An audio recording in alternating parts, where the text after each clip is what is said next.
आगे बढ़ने का कोई अंत होता है क्या?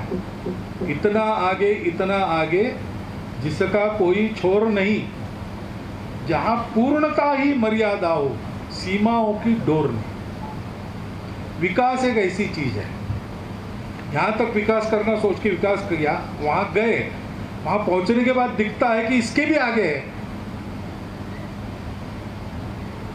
तो मनुष्य है लेकिन मानवता नहीं, इंसानियत नहीं है।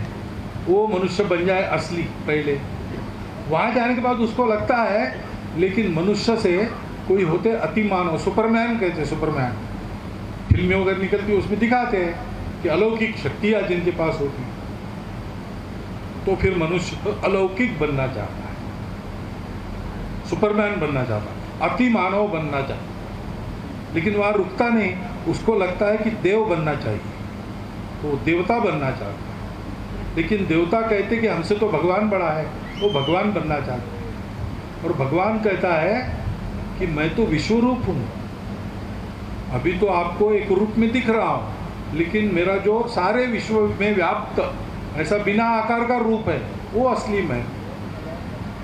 तो वहाँ भी कुछ है क्या रुकने की जगह, कि वहाँ से भी आगे कुछ है, ये कोई जानता नहीं है ऐसे कह नहीं सकता, नहीं है ऐसे भी कह नहीं सकता। लेकिन एक बात जरूर इससे कहते लोग कि विकास का कोई अंत नहीं है, बाहर का विकास भी अंदर का विकास भी, दोनों का कोई अंत नहीं है, ये निरंतर करने की बात है। और इसलिए थोड़ा सा असमाधान रहना चाहिए हम सबको कि इतना सारा किया लेकिन अभी ये रह गया है। इसीलिए आपने कहा ना, मैंने कहा था आप सब जगह अपना काम कीजिए, तो मैंने क्यों कहा उस समय, क्योंकि सब जगह काम करने वाले लोग भी हैं हमारे।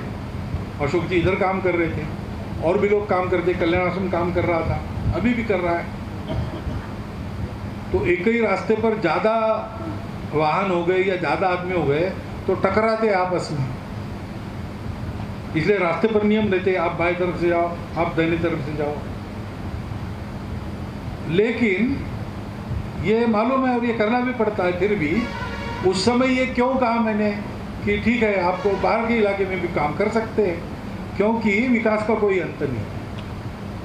और कार्यकर्ता के मन में ये अनुभव आना चाहिए कि इतना सब कुछ किया और थोड़ा बाकी है, क्योंकि हमेशा और थोड़ा बाकी रहता ही है।